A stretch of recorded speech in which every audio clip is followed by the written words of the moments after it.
Welcome to a new special series called The Bathroom Break.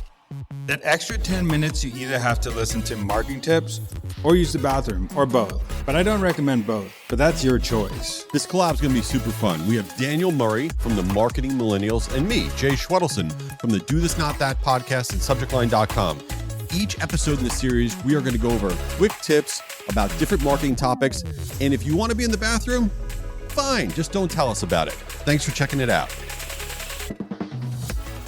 We are back with another episode of The Bathroom Break. I am here with the man about town, Jay Schwedelson. He has been impossible to communicate with lately. I've been trying to send him, I was paying him to send me an email for the last week It's true. about something. And he kept saying sorry. And I would text him. He's like, I'll send it tonight. And then it didn't come tonight. Right. But I want to know what is going on with you right now? What's in your life going on in your travel plans? And I know it's not fun travel plans. No. I'm all over the place, and I'm the worst about all of that. But yeah, a lot of travel going on. I feel like this is the time, all these events and stuff. So I just got back from one event, going to another one. I will tell you though that going on airplanes, I need to not be near people.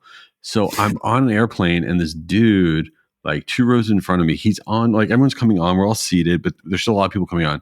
He's on his speakerphone, which who does that to begin with? And he's having this conversation. He has this voice that's so loud. And then all he was doing was dropping F-bombs, rapid fire. And I'm like, you can't, I don't think that that's okay. Because a lot of people, there's kids, there's whatever. And this woman taps sir, whatever. He goes, oh, don't worry, I'll get off soon. And he keeps going with the F-bombs. So I don't know. I think everybody on airplanes just needs to just be normal. Just let's get normal. I've had that before. Someone behind me was showing their 13-year-old grandchild a video, but put the video full blast, and it was just a video of firecrackers, and it was just for 20 minutes straight, you hear firecrackers behind me, and I kept turning around, giving them a look. They wouldn't stop. Well, they actually made an announcement on the overhead speaker. They go, anyone who is using their phone, please be quiet and don't be on speakerphone. I'm like, yeah, do it. I got it. So, all right, let's jump into this. There was something I hit Daniel up about that I want him to share today because I need to do a better job of it heading into 2026. So my organization, we put out a lot of content. We have newsletters, we have social posts, we have videos, all this stuff. And we are wildly unorganized in terms of content that's working or content ideas. And I want to get that to be a lot better because it's an epic waste of time. And I feel like a lot of organizations, business, consumer marketers, whatever, you're putting out content, offers, things, and forget, this is not about a content calendar. This is about content organization. So Daniel, I feel like you do a really good job of that. So how do you do that? How do you organize content? So I think there's two sides of the question. And I'll go first, the content side of that you are producing. So I think every piece of content, we have a tagging system of what's the topic. We also have a tagging system how's it perform. So if it's social, we download the likes, the comments, the shares. If it's a newsletter, the open rates, the click-through rates, all that, because that's crucial to know what topics are performing and what topics aren't performing.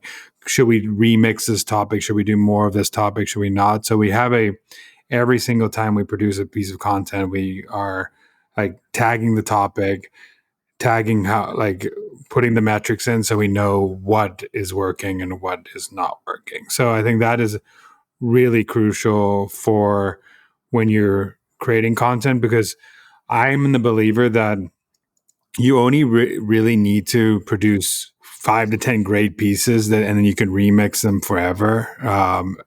The same idea, say Jay's talking about email marketing, he could talk about subject lines 15,000 different ways. So if subject line was his topic, which he does, it is high performing content subject lines, you would just figure out okay, is the negative part of subject lines performing, this is the positive, what's performing. So then I would just keep remixing. So let me ask you a question. When you say you tag it, is that living in Google Docs or in Slack, or where does that actually do you have a special? We do it in a Notion database. So it's in a Notion database of the link to the piece of content, we write for newsletters, the written part is always in a Google Doc. But we also link to the campaign in our ESP. For social posts, we just link out to where we've posted the social posts. So we have the links of where, so it's easily to like click through to be like, okay, this is what we produced. We also have like a section of like, if it is a meme, like here is it in our Google Drive, so you can go find the meme and the meme template. So we have it all in that Notion database, but you can do it easily. You could put this in a Google. I've done it. I started doing it in a Google Sheet. Like you could, this is this even simpler way to do it is do a Google Sheet. You don't have to go into like Notion and something like that. You see, I think people make the mistake is they're categorizing like campaigns, like, oh, this campaign did really well, or maybe, this downloadable asset, did really well. But I think this idea of creating this content library and this offer library of things that really resonated, and then the ability to remix them and breaking out the image that worked, the headline that worked, and just having that available. Yeah, it's headline. It's not only that. It's like I like putting like pain point as like a category. So like, did this pain point hit with the audience or not? So like, you can go down and look like here's the pain points, and then you can also filter by like how successful the posts are, and then you can see like, okay, this headline in this post performed very well.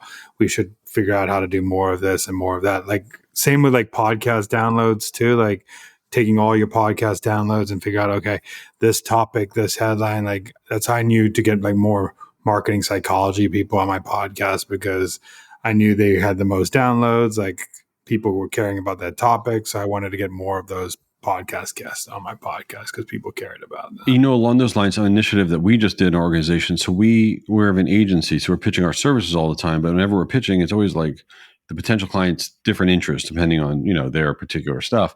So we broke out all of our pitch decks into these modules. We do everything in Canva. We have like the shared Canva environment, and now we have all these modules. Like, oh, okay, we're pitching this type of business, and then you basically add in these 3 modules, and that's your pitch deck. As opposed to just having one boring one that everyone's kind of just customizing.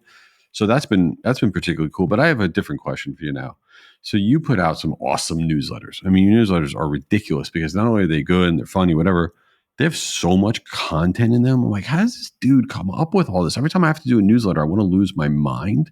So, like, do you just pull this out of your butt, or how do you come up with creating like newsletters and information like that? Yeah, so we have like a channel that with like people on my team to like any idea you see on the internet, like, okay, David's protein bars launched this cool campaign, or hey, this would be a cool idea. You drop in the channel and that gets fed into a Google sheet of like newsletter ideas for the future that I'll end up writing. And then every Monday we do like a writer's room of being like, okay, do we think we should do this idea or that idea? Should we scrap this idea? Should we move it to deprioritize or prioritize? Is it relevant? Is it not relevant? Should we move it up based on relevancy? So, like, let's say something just happened, like, say we're in the Super Bowl right now. Like, nobody's going to care about the Super Bowl. Send 3 weeks, 4 weeks, 5 weeks. So that needs to be bumped up and written like right now, versus like a story sent about a marketing campaign in the 1820s or something like that. That would be cool, have good lessons, but is a very evergreen content. So we separate between evergreen ideas and relevancy ideas. And like relevancy ideas will always trump the evergreen, but we will write evergreen ahead of time. So we always have like a bank of evergreen. I have a bank of evergreen content that I have for a long period of time. So, I think that's so cool that you have this writer's room, because even if, let's say, you're a solo person out there, because I now have this on my calendar every week where it's like a content creation thing that's a period of time on my calendar every week. That's all that I think about. That's all that I do. I think being intentional about your content, you're organizing your content, you're creating your content for I don't care how big or small your business is, that should be a primary thing that you have set up. yeah, and I also think you need different types of people in the room. Different, like a Gen Z person in our room will like come up with an idea that I never heard about, and they'll be like, "Hey, you should be talking about this because this is an idea that just happened," or someone else who like ideas could be pitched from anywhere. So that's the thing that I think people make a mistake is you should just bounce ideas off of people of what you should write about. You shouldn't be solo in a room, and it should be go beyond the marketing team. It should go beyond. There are people on other departments have good ideas that like, oh, you should write about this or you should write about that. So I think that's something you should think about as well, is like bring people from different backgrounds, different likes, different interests, because some of the newsletters that have gone out have all been could be ideas that I did not think about, but I wrote them because I thought that they were really cool, relevant, and an idea that will be cool for my newsletter. So back to the travel stuff. I think I'm going to get in trouble when I say this, but when I get on a plane and if somebody has a dog and they brought on a plane and they sit next to me, I only get pissed when the dog is really big. I got on a plane the other day and this dog was like, I mean, it was like a large human. And I'm like, what are we doing? This is like a farm animal. This ain't right. Like there should be like a warning system if you're going to sit next to a farm animal on a plane. Is that a horrible thing to say? I don't think it's horrible to say, but I think you should know. What if like you're allergic to dogs? I'm allergic to dogs that are bigger than me. How many times have you sat next to a big dog? It just happened like 2 weeks ago. How many people are bringing big dogs on planes? Like that's I don't know. This one weirdo did. I'm like, dude, this is not okay. That's not a service animal because that dog is going to run the plane. It could be the pilot. So, yeah. I mean, I feel like if it's that big, they should have its own. That dog should have its own seat. But it should have its own plane. Well, once again, we've covered a lot of very important information. So listen, follow the Marketing Millennials, greatest podcast in the history of the world, organized content. It's incredible. Leave it a review and do this, not that. Maybe you want to follow it. Who knows? Who cares? Have a great day. Daniel, come on, man. I got to get back to work. Get out of there. All right. While he's still in there, this is Jay. Check out my podcast, Do This, Not That, for marketers. Each week we share really quick tips on stuff that can improve your marketing, and I hope you give it a try. Oh, here's Daniel. He's finally out. Back from my bathroom break. This is Daniel. Go follow the Marketing Millennials podcast, but also tune into this series. It's once a week, the bathroom break. We talk about marketing tips that we just spew out, and it could be anything from email, subject line, to any marketing tips in the world. We'll talk about it. Just give us a shout on LinkedIn and tell us what you want to hear. Peace out. Later.